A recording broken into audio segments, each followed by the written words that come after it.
Hello there, folks, and welcome to ZSR. We have got another race for you today.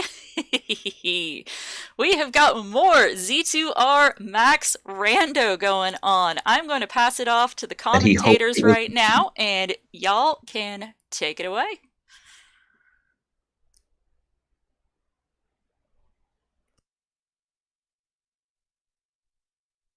Hello, everyone. Welcome to ZeldaSpeedRuns. Oh goodness, looks like Ricky set up the race room so that, he's gotta start it. Here we go. Oh, Ricky! Everything good? I need Ricky to start the race. Oh. Well, it'll be a couple minutes here, folks, but we do have another Zelda 2 Max Rando race going to be starting up here in just a couple moments. We've got Chromataclysm on your left versus Para on your right.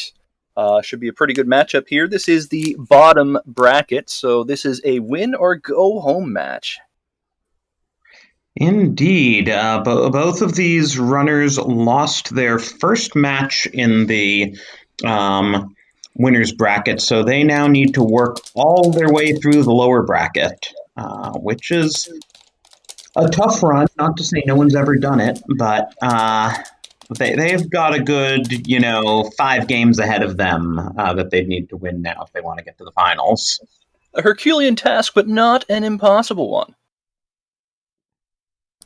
Okay, so are you two all set for comms and tracking, or would you like my help with this? Arr, matey, we be good. Okay, then I will leave it in y'all's capable hands and just hang out and watch. Ping me if anything breaks. Alrighty.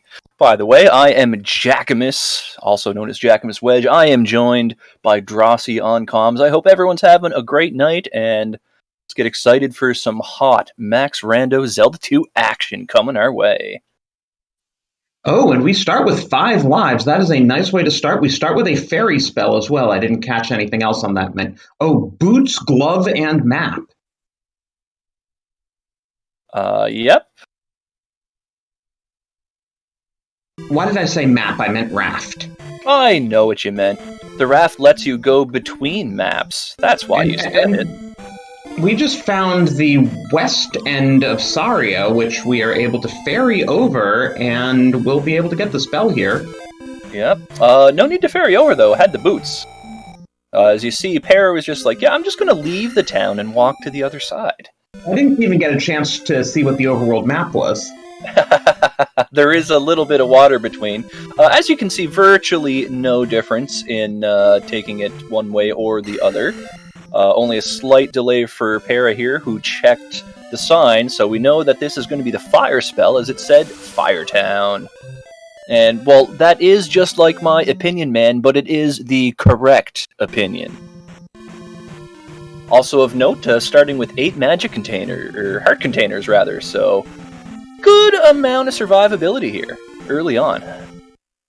That is a heck of a map with both sides of Saria right next to each other and right next to North Palace.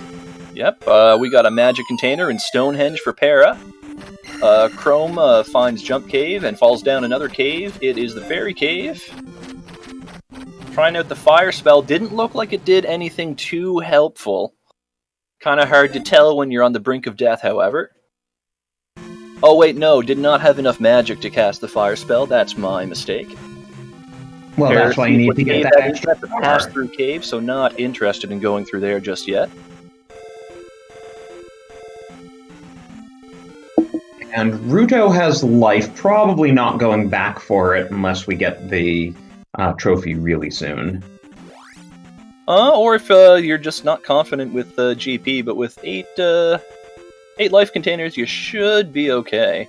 We've got a cave blocked by the hammer, and we've got Palace 3 or 6 here for Chrome. We got a little digger in the trophy cave for Para.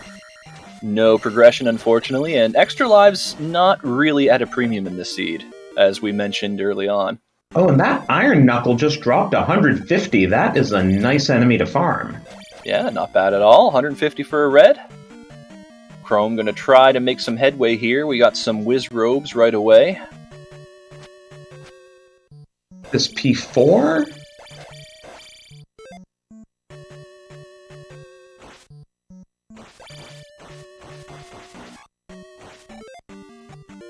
No, it's Palace 3 or 6. Not sure which one. We got a lot of stuff going on here. A couple of orange Darias for Para. See if they're worth any good eats here. Good experience early on for Chrome in this palace at 1, 2, 3 already. Another town for Para. It is Reflect Town, which also has the downstab. And with that fairy spell, you can go ahead and get it, but Para not going to do that right away. Did they start with downstab? I don't know. I haven't seen anyone use downstab. Usually you test that pretty quickly. Indeed. I love this, like, night bridge fan room. It's just kind of cool. Yeah, 300-point bag there as well, so lots of experience coming quick here for Chrome in the opening minutes. Being harassed a bit by a fire dropper, and now one of those mace throwers. Nobody likes those enemies. Well, there's an example of, why downstab is nice. Doom knockers get a whole lot easier with it. They certainly do. We've got the Fairy Cave for Para, falling into that. Wow. Even at magic level 2, fire is still 93, so we'd need to find a 6th magic container to be able to cast it. Or just level up. It's not uncommon for most spells to be ludicrously expensive until level 4 or so. 224 is also an interesting way to take levels. I'm surprised he's putting so much into life when he already has 8 heart containers. Oh, it's quite simple. Chrome's just taking the levels as they come. Yeah, he just skipped the magic level to go for attack, as you said that.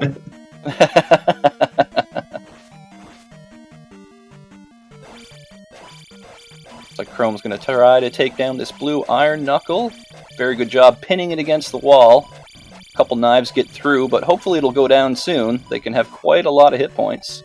Only 70. I don't think Chrome's going to want to fight any more of those. That's a troll enemy, though. The 3, Reds 4, and 6. The Reds have 150 and the Blues have 70. Yep, that's just how she goes in Rando. We've got Heart Container Cave here for Para, so there will possibly be something useful at the end of the cave. And the Gorillas are giving pretty good experience for Gorillas.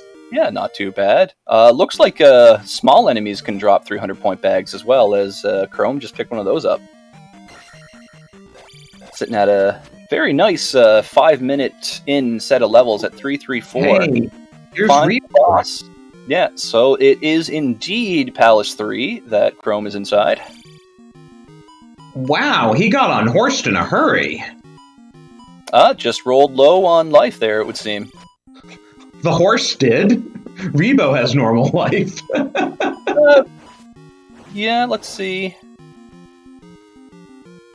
Yeah, attack 3 is actually pretty good. Looks like it's playing like attack 4 based on the way that the health bar is going down for Rebanak there. Nothing useful at the end of that item cave for Pear, by the way. Just looked like it was another 1-up. And Rebanak down for chromataclysm. And Chrome's going to elect to go to 433 after placing this gem. Oh, was trophy? My mistake. It looked like a 1-up, but the trophy kind of looks like a little teeny tiny Simon Belmont. With wings, I suppose.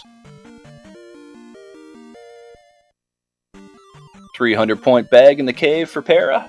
Well, now we'll see if he wants the life spell.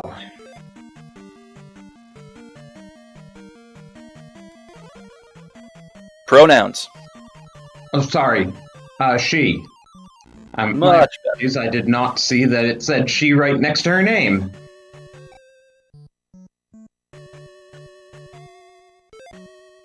And we've got a dead-end room there for Chrome, so Chrome's gone.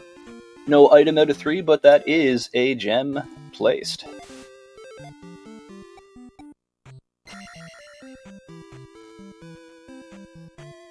See, we've got...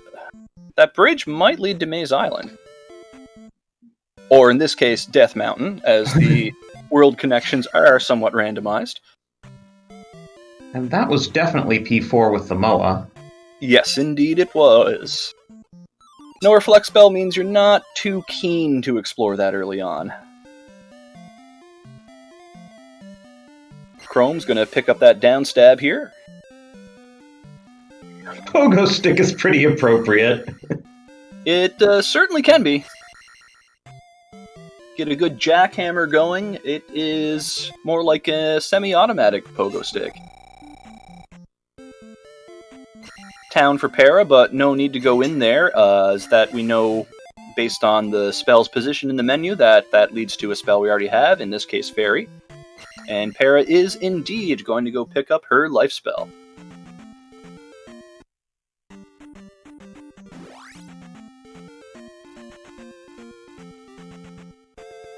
And this early in the game, that definitely makes sense. Well, you probably are only going to get one casting out of it at Magic 3, but could save your life in a pinch. I think that's why they call it life. I didn't actually see what the cost was, though. Prohibitive. It's Magic 3. You're not going to be able to cast it more than once. There's the little digger inside Trophy Cave for Chrome.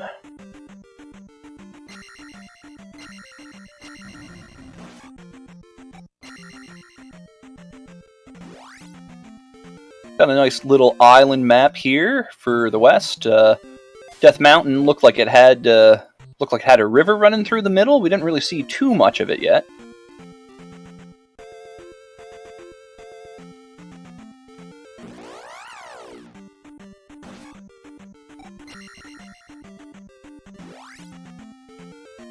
Another town for Chrome, but we know that this is not necessary at all, and Chrome, having seen every other town on the map, basically knew ahead, just walking in and out to reset encounters.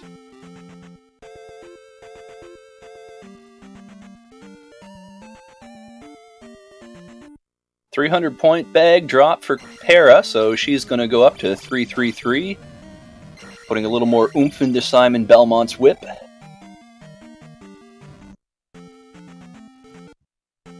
And Chrome's off to Death Mountain.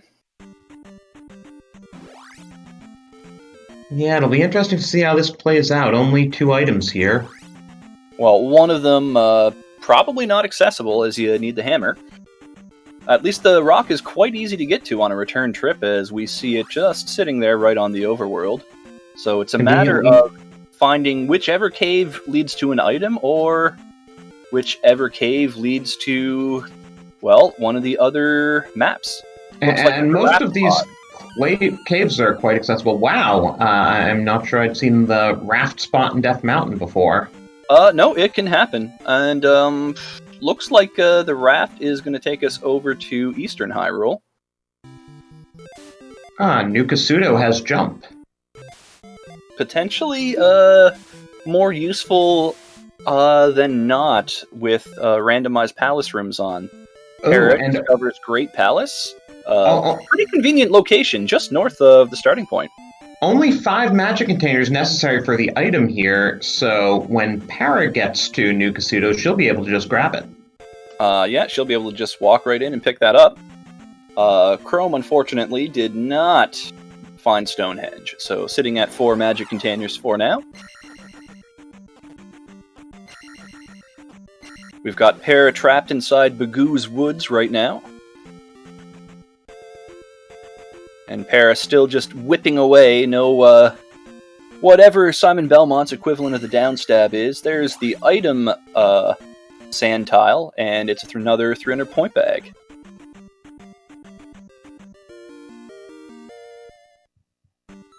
And yeah, lots of point bags dropping from enemies here. Good fairy feat by Chrome gets through. There's the water tile and a palace. Here at the back of Magic Container Cave, we have a missing kid. Chrome flies up, and, well, you can't pick up a pea bag as a fairy. We've got Palace 2 for Chrome here. Well, that's his fault for not wanting jump. Perhaps. He could have gotten it. You don't need jump to get up to the platform. The idea is that casting fairy is just a little quicker to get to the item, but if it's a pea bag, I mean, you can't pick that up. See, one thing about starting with this many heart containers and items, there are going to be a lot of item locations that just don't have typical inventory or capacity upgrades.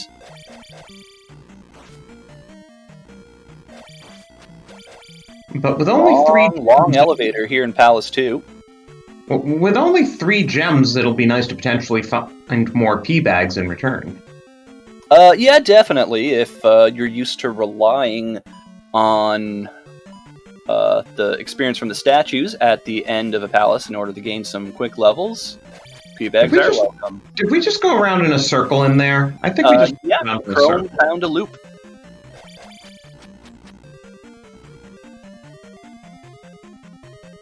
The rare Palace 2 loop. Little digger drop for Para.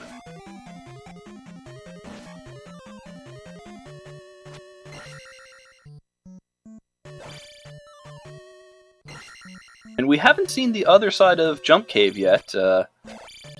By process of elimination, though, I think it has to lead to Behind the Rock. Because between both runners, we've seen pretty much every other cave. Wow, that is a seriously weak helmet head. Well, attack level 4 certainly helps. So that's going to be gem numero dos for chromataclysm. With just enough magic to get through there. Not placing the gem just yet is Chrome, though. I think the idea here is to, fight this blue iron knuckle, hope it's worth more than it is in Palaces 3, 4, and 6, and cancel the level and get up to attack level 5. And it is worth more. It's sadly not going to be enough for attack 5, but we'll get Chrome quite close, or Chrome could elect to take Magic 5. Who knows? Well, we'll find out. And yes, as I surmised, it does lead to Behind the Boulder, does Jump Cave. So Para's going to turn around here, not willing to up an A there when so close to gaining a level. Probably just going to bop a couple monsters here and then take the up an A would be my assumption, anyway. And Chrome does indeed take Magic level 5. And is continuing on to try to find the item here. Yeah, it's an interesting choice. Yeah, not that many items that we could really use at this point. Though, hey, maybe a magic jar. But honestly, that's one of the more useful things we could find. Definitely would be at this point. Hammer could still be required. Flute could still maybe be required. There's still a few unknowns at large here, but anytime you start with the glove on a low gem seed, you might be able to just place your gems, run to GP, and finish things up, because it's Max Rando, Thunderbird not necessarily required. So this could be quite a fast seed for Chrome if he continues at the pace that he's on, placing gems here. Para taking a more calculated approach. She's electing to explore more of the overworld before diving into palaces here. So, since I'm still kind of new to this game, you were talking about, and we did in fact see, that Iron Knuckles in 125 can have different Yeah, so how it works is points that than in 346. Yeah, as far as the game's code goes, 1, 2, and 5 are separate from 3, 4, and 6. So enemies can have different experience values between those two sets of palaces. Also, the same for Eastern, Western, Hyrule, and, well, there's no random encounters on Maze Island, but I guess there's a few 4 squares. But, although I believe West Hyrule and Death Mountain share enemy stats, and East Hyrule and Maze Island share enemy stats. And yep, Medicine was picked up for Chrome inside of Palace 2. So that'll get us Reflect, right?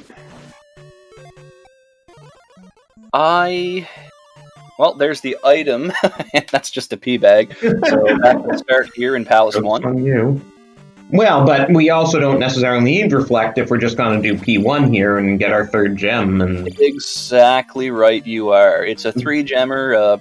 Karok's completely optional, unless he's standing in front of something that you need to complete the game, which at this point, since we know the location of all the spell items, I can't think of any scenario where you would actually need any other item to complete Great Palace. Where was Thunder? I missed that.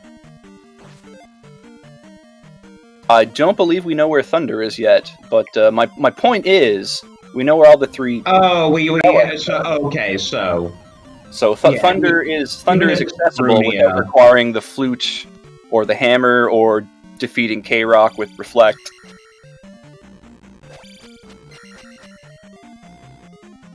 And that's even assuming that Thunder is required. Well, here's a horse head for Chrome, so 3, 2, 1 in reverse order very quickly. Horse head, it's gone already.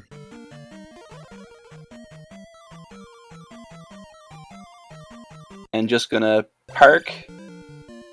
Looks like Chrome's gonna take the little bit of experience here as Chrome places his third and final gem.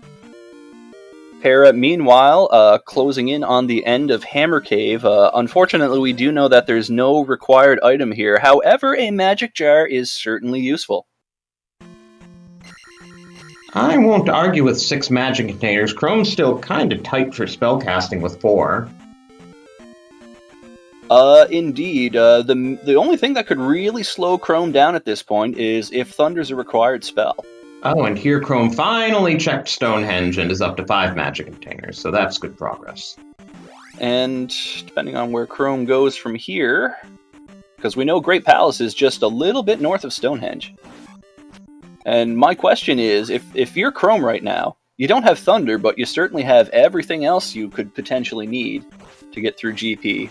I suppose Upstab could still be required, since some of the community-made rooms, and if you have to go through a downstab room backwards, you do need Upstab to get through. And we have not seen very much of East Hyrule at all. Not a whole lot, no. And actually, I have to think Para's going to explore it a little more thoroughly than Chrome did. Chrome just found a couple palaces, placed some gems, and was like, yeah, I'm good. And we'll see what Chrome left behind in New Kasuto.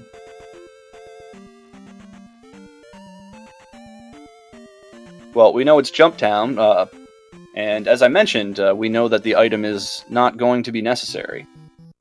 It could be useful. I mean, out of what's left, probably the cross would be the most useful thing to pick up here. Okay.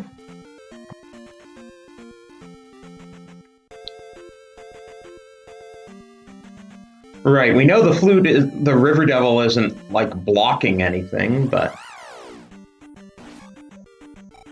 it doesn't hurt to have it. It doesn't hurt to have it, but it doesn't exactly help either. There's a disappointing 30-point bag for Chrome inside of this little graveyard. And Chrome does a loop and finds GP, and Chrome's just going to head right on in. So GP entry at 21 minutes. We don't necessarily have everything that we need, but if there's no upstab rooms and no required Thunderbird, all you gotta do is just track down Dark Link, hit him 8 times, and that's all we wrote. But those were definitely 2 ifs. I mean, there's a decent chance that there isn't an upstab room, but Thunderbird is, I'd say, more often than not. It's honestly 50-50. It's a simple box, yes or no. Right, but even if the box is no, Thunderbird can accidentally be on the path. I suppose that's true. We'll call it 3 out of 4. Sure. That's a lot of focus statues in that room. And we've got a pretty interesting looking room there. Chrome's going to turn around though.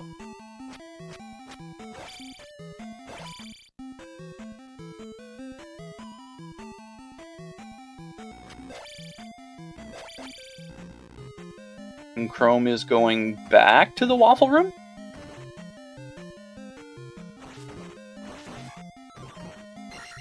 Well, Para picks up the candle inside of one of the 2 item caves over on the eastern side.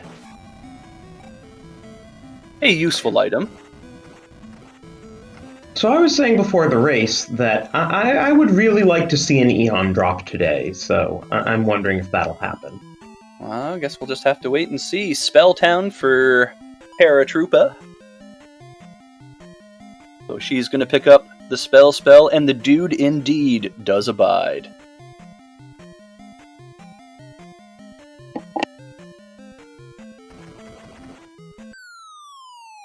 Well, down goes Chrome. And we've got a backwards tea room here.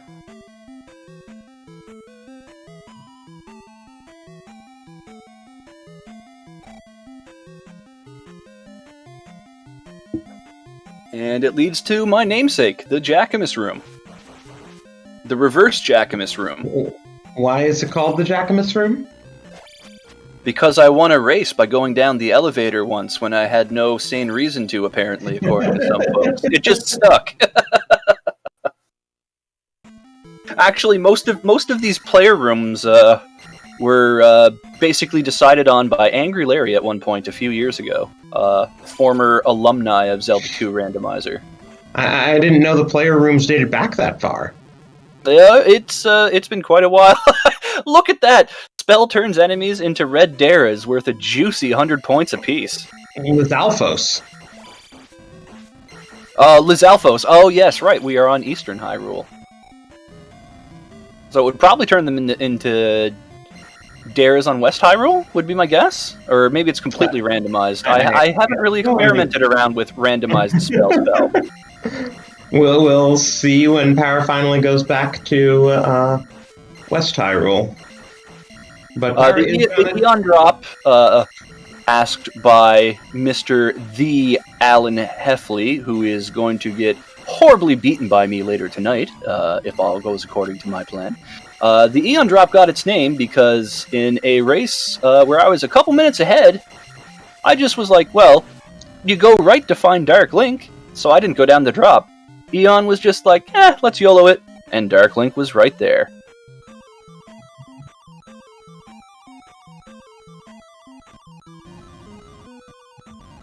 Hey, there's the hammer. Won't lead to anything, but now we know where it is. Well, now Para can get back into Jump Cave easier if she wants to. Where did Para find the candle? I think I missed that. It was in one of the item caves in East Hyrule. The one with the 2 mountains in the middle and not the 2 dips. 3 dips, I think, is in it, actually. Why are you locked in a basement? Well, because you can just jump out. You know the spell, dude. You're not locked in there. See, look at that. Simon Belmont just jumped right out of that basement. Your spell, well, you can jump even higher than that, dude.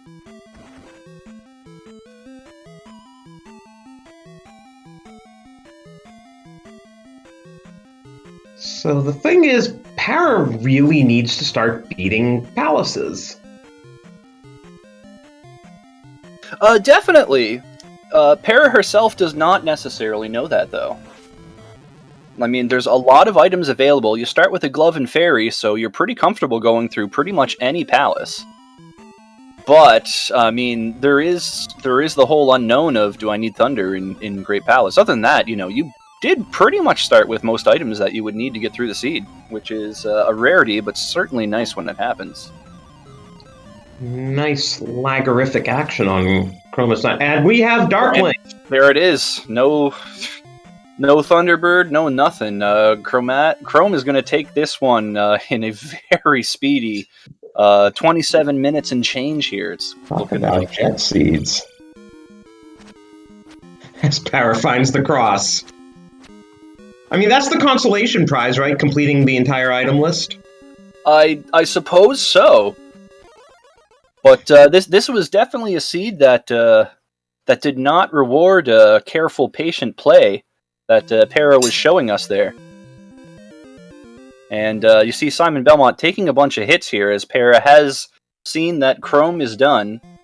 So I guess we'll see It looks like Para has indeed forfeited from the race, so I guess we'll have a quick talk with them, and then we'll see what happens here. Well, we got both of them in here. GG's. Thank you. Hi, GG's. That was cool. I'm glad it was for you. Took some chances for sure, but yeah, that's the first time I've ever gone into GP with really feeling like I had no business going in there. Like, no jump spell, no thunder, and just kind of lucked out on that. Yeah, no jump spell, no thunder, no upstab, but none of those were required. And I mean, it's usually not harmful to peak GP early. Did you have because downstab? that way you at least know fairy what you spell, need yeah. to finish up.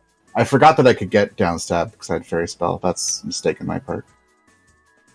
I never stepped foot in a single palace. I was still in the eastern half looking for magic key. So that's all there is to it. I didn't take any risks, so I just lost The it. key that was keeping you out of the palaces because we were saying Para really needs to start entering palaces soon, and I didn't see any reason to.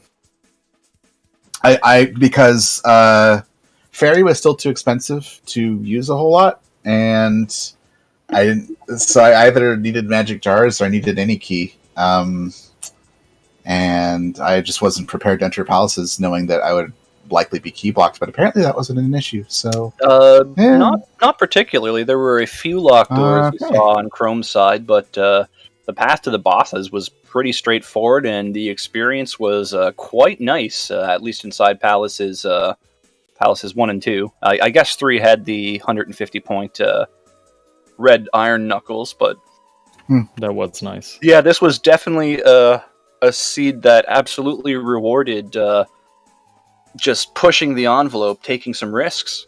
Like Para, your style would play quite well in most seeds where, you're cautious, you look for items, get yourself set up before you tackle palaces. Well, the moment I find any key, I'm going into palaces right away. That's the only thing I'm looking for.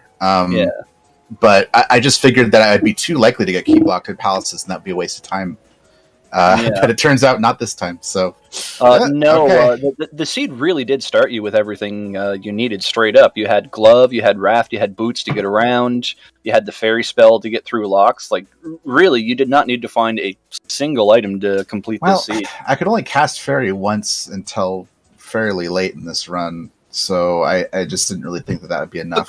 The cost was a little prohibitive. If you were willing to suicide yourself for magic refill, I mean, I guess I had 5 lives. You did have 5 lives, so that was potentially another option. Yeah, I guess that would have worked. Chrome, I noticed a few times when you barely had enough magic to cast Fairy, I was thinking, is he going to have enough magic? And it was the boss drops. The boss dropping the blue jar was just enough to give me the second cast, and that happened twice. That was Helmet Head and Horsehead, and that's part of the other thing that worked for me in this seed that I got kind of lucky with is that I did P3 early. And then just kind of went around the outside, found the path to the east, where I found P2, and I already had a hint that was going to unlock Reflect for me. I thought P4 was going to be the one I went for, but then stumbled across Maze Island and P1. So, for a seed where you're not counting on casting Fairy a ton, I lucked out finding those particular levels, and would not be able to repeat that kind of luck again, finding those levels in that succession. Absolutely. It was just a perfect storm of everything falling right into your lap. I look at the tracker, and the only thing we clicked on you other than the 3 gem placements was the medicine. So, yeah. And that one, I was finding that on purpose too, just because I knew where P4 was. I didn't know where anything else was. Yeah, and that's that's a understandable play because, well, you knew where Palace 4 was, so why wouldn't you just go for a location that you know of? And Palace 4, as long as you have Reflect, is usually one of the quicker palaces to get through. I find it doesn't have as many rooms as even 2. Before it, Palace 2 has more rooms than Palace 4, so. Yeah. The other thing I got kind of lucky on was when I did decide that I was going to start trying to find GP, that I didn't spend a ton of time in the east looking for it. Went back to the west. It was the only one I hadn't seen because I hadn't really done the middle of the map, and just wandered right in. So. All right, well, right on, Chrome. Good luck to you in your next race, which I believe is going to be against everyone's favorite randomizer player, Jay Coper. Should be Jay Coper. It'll be my third time facing him in a tournament, and my second time facing him in this tournament. Well, best of luck. And Para, unfortunately, this is the end of the road for you in this tournament. But yeah, it wasn't my best. Yeah. So what did you think about the tournament, though? Did you have fun playing the Max Rando? Any final thoughts for us here? Not really. It was. No, I didn't like any of the seats I got. They were all a pain in the ass. So, I still have a lot to do. I have a lot to learn about this. How this new randomizer generates overworlds. Yeah, that really tripped me up a lot in this tournament. It's quite different for sure. Yeah, like the very first race I did in the tournament, I'm like, "But what's up with the overworld? Wait, what's up with the rooms and the palaces?" Like I had that's no another idea. thing. I really don't understand palace generation in this randomizer at all. There's so many looping, circuitous paths and new rooms that I don't know how to deal with, and I don't know what a palace is likely to look like before I enter it, so it's hard to know what I'll need. That's another reason why I search for any key, is that I don't really know how many key doors are likely to be required in a palace. Whereas that wouldn't have been true in the old randomizer, where I had more of an idea of what I was going to look. What I was going to be seeing. I'm honestly not sure if the number of locked doors is consistent when the palaces have the new rooms and so on in them. Yeah, I have zero idea. That's something I honestly do not know at all, so I can understand your concern really wanting to have that any key before going into palaces. Right, that's another reason why I decided to be more conservative, was because I just don't know what the palaces are going to look like. So having more preparation felt better for me, but just didn't pan out, I guess. So that's it's just how Max Rando goes. Like Max Rando is much more volatile than the standard tournaments. As long as you're having fun, I think that's the most important thing, because it starts to become more like the Dragon Warrior randomizer, where the game largely decides who win rather than the players in any particular skill level. Like combat wise, you both played exceptionally well tonight. I mean, that's just kind of how randomizer goes, is that I know that depending on how the seed generated, I will either win or lose. It's because I'm going to play to the style that I prefer to play, and if that works out for me and I find the items in the correct locations, I'll win, and if they don't, I'll lose. And I just sort of take that as it is and play the seed to my best of my ability, and if it doesn't pan out, then oh well. I think that is the exact right attitude to have when you're playing a rando race. So, and unfortunately, I just got really bad rolls in this tournament, so that's how it goes. Exactly. There were a bunch of races in this one that I could have won if like 2 items were swapped, and they just weren't. Pretty much, yeah. Well, thanks for having a real positive attitude, Para. I think you definitely brought a smile to all of our faces here. Well, I'm glad. Did you have any questions for our 2 runners, Drossi, before we finish up this broadcast? I think I'm good here. Certainly, GG's again. I enjoyed seeing both of you play. Thanks for commentary. Thanks for getting the restream together. I know it's short notice, and we've all got a lot going on, so I appreciate it. Yeah, thanks for that. Sorry about my sound. I don't know something happened to my sound. Too. I'll have to look into. Well, it seemed like it sounded okay as far as chat was concerned, so we'll roll with that. Well, thanks to both of you for putting on a fun race for us here. Make sure to all of our viewers to follow these 2 excellent runners on their respective Twitch channels. I am Jack and Miss Wedge again. I was joined by Drossi on commentary. And do not forget our wonderful restreamer, Lost the Pirate. and we'll send it over to our glorious captain for the final farewell. Yeah, well, if you are only wanting more Z2R action, we do have more of that coming up later tonight, and we're going to have a bit of a role reversal. One of our commentators is going to be racing, one of our racers was going to be commentating, so that'll be fun. We have the Alan Heffley versus Jackamus, and we, at least according to the schedule that I saw, are likely going to have Chroma on mic coming back later this evening to commentate that one at 10:30 Eastern. But we also have 2 other races currently underway and one more starting up in about 20 minutes on the ZSR network of channels. So we have got the OOTR Freaky Friday happening right now over on ZSR2. We also have a Link to the Past NMG tournament match between Tam and Trinex over on ZSR3. That is where we are about to go raiding. And starting up in 20 minutes, if you want some Twilight Princess any % tournament action, we have got a tournament race starting up on ZSR4 in about 20 minutes. So hopefully we will see all of y'all back here at ZSR Main at 10:30 Eastern. And in the meantime, enjoy some other races. Let's go, Bruins! Sure. Good night, y'all.